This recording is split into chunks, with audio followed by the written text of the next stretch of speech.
Endi Revit programmasida offset degan komandamiz bor. Ya'ni offset biza AutoCADdan bilamiz. Ya'ni biror bir obyektimizni, biror bir chizmamizni biz AutoCADda tutib tashlab olishimiz mumkin. Ya'ni ketma-ket nusxasini yasab olishimiz mumkin edi. Xuddi shu komanda Revitda ham bor. Ya'ni Revitda ko'rishimiz mumkin. Misol uchun, biror bir obyektimizni ma'lum bir masofa qoldirilgan holatda tutib tashlab obyektimizni yasashimiz mumkin bo'ladi.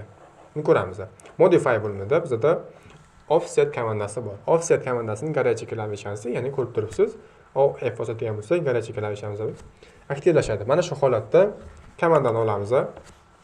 Keyin biz xohlaganimizcha masofa kiritishimiz mumkin. Ko'rib turibsiz, komanda aktiv holatida har doim pastki qismda mana bu yerda bizda obyektimizning parametrlari kelib chiqadi. Bizda hozir 1000 mm kiritilgan, ya'ni 1 metr masofa kiritilgan. Mana shu holatda biror bir devorga yaqinlashadigan bo'lsak, ko'rib turibsizki, bizda uzuq shtrix chiziq paydo bo'ldi. Ya'ni obyektimizni, devorimizni, ichki devorimizni qismiga yaqinlashtiradigan bo'lsak, meshkamizni, obyektimizni ichki tomoniga tutib tashlab beradi. Lekin devorimizni tashqi tomoniga yaqinlashtiradigan bo'lsak, tutibimizni devorimizni tashqi chegarasiga nisbatan tashlab beradi.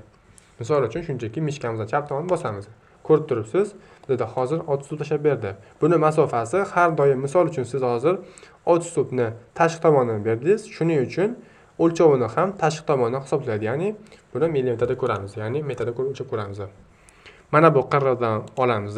Keyin masofamizni ko'rib turibsiz, 1 metr tashalgan. Ya'ni obyektimizning boshlanish nuqtasi tashqi tomondan olingani uchun har doim tashqi tomondan tutib beriladi va mana shu holatda biza nusxasini chizgan obyektimizni oxirgi chegarasigacha bo'lgan masofamizni tutib hisoblab boradi. Keyin mana shu holatda bizda escape bosgani uchun komanda yakunlandi. Lekin siz escape bosmasdan, misol uchun amaliyotda ko'ramiz. Obyekt tanladim, ko'rib turibsiz, nusxasi yasaldi, escape bosmadim. Mana shu holatda ikkinchi devorimizni tanlaydigan bo'lsam, obyektimizni bir-biriga tutashtirib beradi. Escape bosadigan bo'lsam, komanda yakunlandi. Endi tutib beradigan bo'lsam, obyektimizni ko'rib turibsiz, chanaqasiga tutashtirib bermaydi. Har doim komanda yakunlangandan so'ng obyektimizni tutashtira olmaymiz.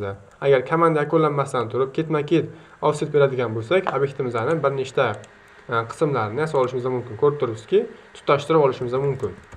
Keyin yana bir narsa, offset komandasi olingandan so'ng bizda mana bu yerda kopiyaga har doim pitichka qo'yilgan bo'ladi. Misol uchun siz bu pitichkani olib qo'yadigan bo'lsangiz, endi tutib beradigan bo'lsam, obyektimizni ko'rib turibsiz, shunchaki nusxamiz ko'chirilmadi, shunchaki obyektimizni move komandasi yordamida bizga kiritgan masofaga siljitib berdi.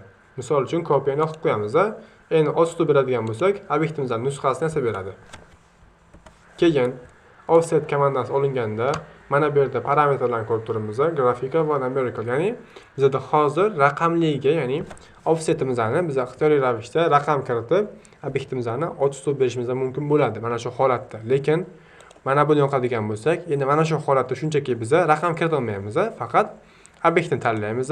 Keyin biror bir obyektga nisbatan yoki ixtiyoriy ravishda masofa kiritishimiz mumkin. Misol uchun, mana bu nuqtadan mana bu nuqtagacha obyektimizni nusxasini yasayman. Mana ko'rib turibsiz, offsetimizni mana bu nuqtada, mana bu nuqtagacha masofagacha tutib tashlab berdi.